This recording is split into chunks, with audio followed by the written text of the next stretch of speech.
Ciao a tutti, oggi andiamo alla scoperta di un altro prodotto Beyerdynamic, le Amiron 100, che insieme alle 300 che abbiamo visto qualche settimana fa formano l'offerta di True Wireless in-ear del produttore tedesco. Le Amiron 100 si differenziano dalle 300 principalmente per la forma, che in questo caso è a bastoncino, mentre le altre sono delle buds in-ear. Questo modello implementa il Bluetooth 5.3 ed è disponibile in due colori, il nero e il crema, che ho scelto per voi oggi. Desidero ringraziare Beyerdynamic per avermi mandato questo esemplare in prova e, come sempre, prima di procedere oltre, vediamo che cosa troviamo in confezione quando le portiamo a casa. La dotazione di questi auricolari è interessante a partire dalla quantità di gommini a disposizione.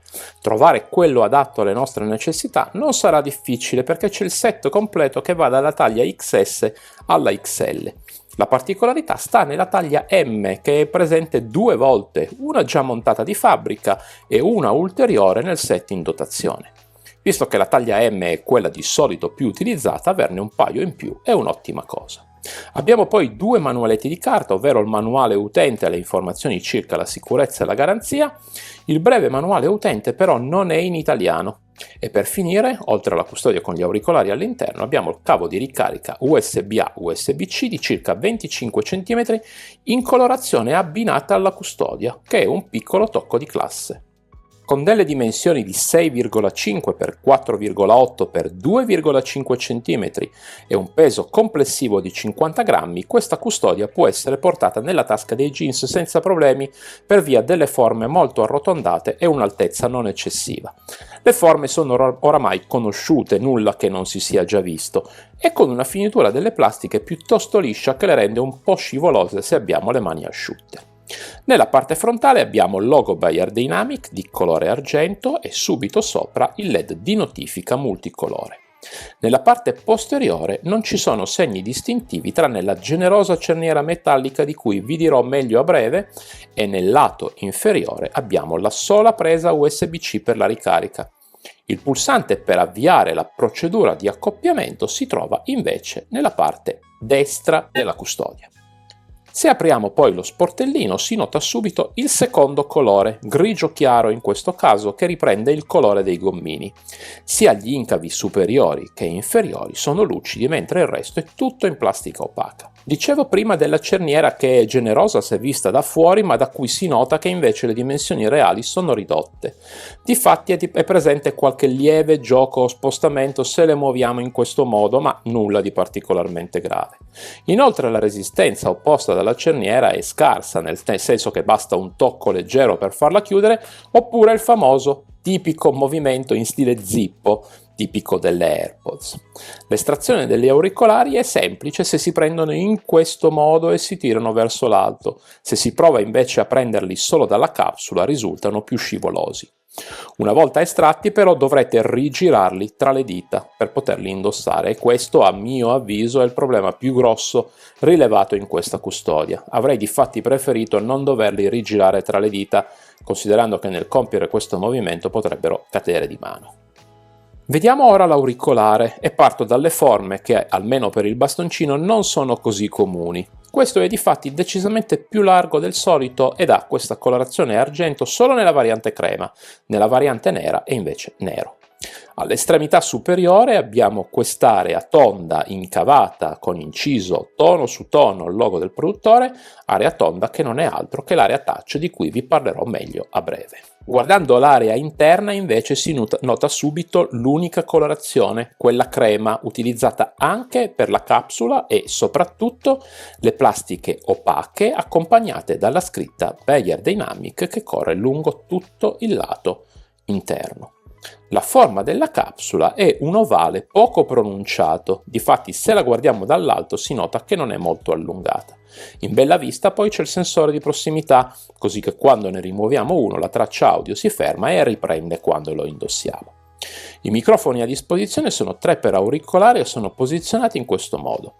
Il primo sulla capsula in prossimità del gommino dove si vede questo piccolo foro, il secondo nella parte alta tra la capsula e il bastoncino, mentre il terzo al fondo del bastoncino ma nella parte interna, in mezzo ai pin di ricarica e protetto parzialmente contro il vento dato il posizionamento in questa piccola ansa. Se rimuoviamo il gommino si vede la rete in tessuto a protezione contro polvere e sporco, mentre il gommino non ha una seconda protezione che invece è presente nelle Amiron 300. Per finire, questo modello supporta il Google Fast Pair ed è anche multipoint. In questo modo può essere accoppiato contemporaneamente a due dispositivi. Ora, come stanno le Amiron 100 una volta indossate? Ecco, rimangono salde in posizione e occupano per bene tutto lo spazio a disposizione grazie alla forma tondeggiante della capsula. Questo aspetto, la forma più tonda che ovale, ha però un risvolto negativo perché abbassa leggermente la comodità generale. Se per un uso non continuativo non ci sono problemi, dopo un paio di ore di utilizzo si avverte invece la necessità di far riposare per qualche minuto l'orecchio. Questa forma infatti spinge contro la parete posteriore e a lungo andare si inizia ad avvertire qualche fastidio. Questo è un aspetto che ho trovato io durante i test con il gommino di taglia media e quindi devo sottolineare come la stessa situazione potrebbe non essere ravvisata da altri utenti che hanno una conformazione diversa dell'orecchio. Ad ogni modo mi sembrava giusto segnalarvelo. Hanno un peso di 4,4 grammi che si colloca nella media degli auricolari di questa categoria e grazie alla certificazione IP54 possono essere utilizzate anche mentre si fa sport all'aperto e sotto la pioggia. Mi raccomando, in questo caso attivate la modalità trasparenza oppure optate per un modello specifico. Se invece le volete usare in palestra non ho raccomandazioni particolari da farvi, potete usarle senza problemi. Una nota circa l'area touch che vi dicevo prima avere forma rotonda e incavata, ecco con questa forma dovete prenderci la mano. Le prime volte infatti non è raro toccare solo parzialmente e non dare il comando desiderato o peggio ancora darne un altro. Se avete le dita grandi potrebbe capitarvi, quindi nel caso fate un po' di allenamento per capire il modo migliore di gestire questo aspetto.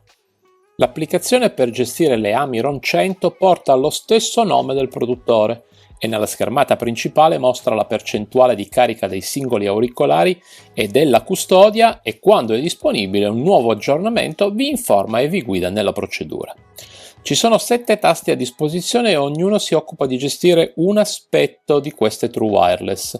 Il primo è dedicato alla modifica del suono e se lo premiamo troviamo 5 equalizzazioni predefinite oltre a quella di default e la possibilità di crearne di personalizzate partendo da 0 o in alternativa partendo da una di quelle preimpostate. Il secondo tasto gestisce la soppressione del rumore e cui possiamo solo scegliere se lasciarla spenta, se abilitarla o se attivare la modalità trasparenza. Si nota subito l'assenza dei livelli, possiamo solo decidere se attivare la funzione o meno. Abbiamo poi la possibilità di disattivare la pausa automatica della riproduzione se si rimuove un auricolare, la possibilità di attivare la modalità a più bassa latenza e infine decidere la lingua della voce guida e anche per quali comandi attivarla. Tra le lingue a disposizione comunque non figura l'italiano. E infine il pulsante assistente che serve ad impedire l'attivazione dell'assistente vocale tramite l'apposito comando touch. E a proposito di comandi touch, vediamo come sono stati impostati di fabbrica. Il tocco singolo su entrambi gli auricolari attiva il comando di play e pausa, cosa che io non adoro per nulla. Il doppio tocco modifica la modalità dell'ANC e lo fa ciclicamente su tutte e tre le opzioni, spento, acceso e trasparenza. Qui è possibile eventualmente scegliere l'assistente vocale o il play e pausa. Il tocco triplo invece gestisce le tracce audio, dove con il destro andiamo a quella successiva e sul sinistro a quella precedente. Su questi due comandi potete attivare tutti quelli precedenti. Infine il tocco prolungato che gestisce il volume, lo alziamo con il destro e lo abbassiamo con il sinistro. Non sono riportate sull'app e nemmeno modificabili i comandi per la gestione delle chiamate, ma in breve con un tocco possiamo rispondere e con 2 tocchi rifiutare o terminare la conversazione. Bayer Dynamic potrebbe aggiungere questa informazione anche sull'app oltre che sul manuale utente che di solito nessuno legge. Veniamo ora al suono che, come avete senz'altro intuito dal titolo di questa recensione, è neutro, ma prima qualche specifica tecnica. Le Amiron 100 hanno a bordo un driver proprietario da 10 mm con un'impedenza di 32 ohm. Qui magari siamo abituati a sentir parlare di driver da 12-14 mm e potremmo storcere il naso, ma vale quanto detto qualche settimana fa con le Sennheiser Momentum 4 True Wireless, che ne montano uno addirittura da 7 mm. Non è la dimensione del driver a fare la differenza, ma i materiali, l'ingegnerizzazione e la calibrazione del produttore. Questo driver da 10 mm, quindi insieme al codec AAC, produce delle buone sonorità, piuttosto neutre, anche se si comporta meglio con la gestione dei medi e degli alti rispetto ai bassi. Questi ultimi infatti sono sempre controllati e mai eccessivi, anche se andate a modificare l'equalizzazione dall'app. Detto questo, quindi, se le avete già con voi e sapete perfettamente ciò di cui sto parlando, mentre a chi è interessato e le acquisterà nell'immediato futuro, consiglio di ascoltare il brano in sovraimpressione, in particolar modo l'intro dove gli alti la fanno da padrone. Se poi volete, fatemi sapere nei commenti che cosa ne pensate. Questo modello non ha amenità come l'audio spaziale o il tracciamento dei movimenti della testa che, tranne rarissimi casi, reputo funzioni inutili che vanno solo ad incidere negativamente sulla durata della batteria. Ma questo modello non ha nemmeno codec in alta definizione o comunque a più alto bitrate, e qui si potrebbe obiettare visto anche il prezzo di vendita.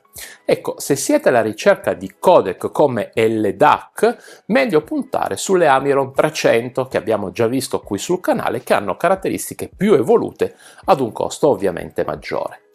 L'unico appunto che mi sento di fare riguarda il volume, che non è molto alto, o meglio, al 100% pur non spaccando i timpani si fanno sentire, ma a volumi più bassi perdono qualcosa, come se i livelli inferiori fossero tarati in modo più conservativo e non essendoci funzioni apposite per aumentare il volume generale, pensa possa risolversi con un prossimo aggiornamento firmware, oppure magari è una scelta voluta da parte del produttore a cui non c'è rimedio. Riassumendo quindi, se state cercando qualità e pulizia senza spendere cifre folli, fateci un pensiero perché ne vale la pena. Ascoltiamo ora la resa dei microfoni in due condizioni comuni per la maggior parte di noi. Indossate le cuffie se le avete a portata di mano. Prova di registrazione audio in ambiente domestico. Prova di registrazione audio in condizioni di traffico sostenuto. Prova di registrazione audio in condizioni di traffico sostenuto e ANC attivo. Come abbiamo ascoltato, i microfoni lavorano molto bene in tutte le condizioni, sia di silenzio che di rumori intensi. Difatti la voce è sempre chiara e ben udibile da chi ci ascolta. Non si può dire la stessa cosa della soppressione del rumore, che, se abilitata, fa comunque passare molti dei rumori ambientali. Nelle orecchie infatti non abbiamo quell'effetto sottovuoto a cui siamo abituati quando abilitiamo l'ANC e sentiamo una differenza marcata. Quel suono ovattato che ci fa capire che la soppressione è entrata in funzione. Qui questa sensazione non solo manca, ma la soppressione è lieve. Da questo punto di vista le Amiron 300 sono di un altro livello. Beyerdynamic dichiara una durata massima di 8 ore per la singola ricarica. Al termine dei miei test con il codec AAC e il volume impostato all'80% risulta una durata massima di poco superiore alle 7 ore senza ANC e di 6 ore con ANC attivo. In definitiva dei buoni risultati che le collocano nella media dei prodotti di pari caratteristiche. In chiamata invece fanno senza problemi le classiche 5 ore di conversazione con ANC spento, altrimenti circa 3 ore e mezza. La batteria inclusa nella custodia poi garantisce ulteriori 3 ricariche abbondanti per un totale di poco superiore alle 30 ore reali contro le 35 dichiarate. Se le tenete il volume ad un livello più basso si possono raggiungere o comunque avvicinare i valori dichiarati, ma considerate che, come vi ho detto poco fa, il volume non è altissimo, quindi alla fine secondo me si può recuperare davvero poco. Per quanto riguarda invece le tecnologie a supporto della ricarica, le Amiron 100 sono un prodotto completo. Abbiamo infatti la ricarica wireless e la ricarica rapida parziale che con 15 minuti ci dà fino a 3 ore di riproduzione, in definitiva con 5 minuti, un'ora. E veniamo quindi alle conclusioni mentre vi mostro, ormai lo sapete, come sempre, un riepilogo delle caratteristiche principali e la mia personale pagella. Le Amiron 100 sono in definitiva un buon prodotto che però ha un range di potenziali utenti piuttosto circoscritto. Chi è in cerca di auricolari true wireless con queste caratteristiche deve prediligere sonorità neutre e questa è forse la discriminante principale perché poi di fatto sono complete. Hanno degli ottimi microfoni, una buona durata della batteria, la ricarica wireless e quella rapida parziale. È un'applicazione infine ben fatta. Di contro ho rilevato qualcosa circa la comodità nel lungo periodo e l'area touch con la quale bisogna prenderci un po' di confidenza visto che all'inizio potrebbe risultare ostica. Sono questi comunque problemi soggettivi o comunque risolvibili ed ecco perché per me alla fine la discriminante è il suono. Trovate tutto riassunto qui di lato con i pro e i contro, ma se cercate dei bassi pompati le Amiron 100 non fanno per voi. Se invece volete pulizia del suono, provatele e non rimarrete delusi. Hanno un prezzo di listino di 179 euro e al momento non sembrano esserci sconti particolari. Per la qualità generale e le prestazioni che offrono è un prezzo a fuoco che però le mette in diretta concorrenza con le OnePlus Buds Pro 3 ad esempio, o le AirPods o le Galaxy Buds. Io non ho dubbi su che cosa scegliere, queste o le OnePlus, ma capisco che tanti magari sono tentati dagli altri due brand per motivi non strettamente legati o esclusivamente legati alla qualità audio.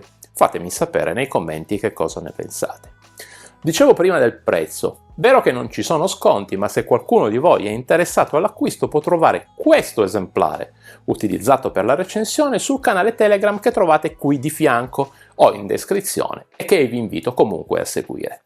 Chi già lo fa sa benissimo che non riceverà sconti su calzini o robot aspirapolvere, ma solo notifiche circa i prodotti in test e in alcuni momenti dell'anno suggerimenti su che cosa acquistare o su cosa evitare come la peste. Bene, anche per questa settimana è tutto e vi ringrazio per essere rimasti con me fino alla fine. L'invito è sempre il solito. Se vi piace il lavoro che sto portando avanti e siete interessati a scoprire di più circa i prodotti in uscita, iscrivetevi al canale e mettete un like al video perché questo mi permetterà di portarvi sempre più recensioni così che possiate acquistare ciò che vi interessa facendo una scelta consapevole. Appuntamento quindi come sempre a venerdì prossimo con un prodotto Xiaomi. Alla prossima!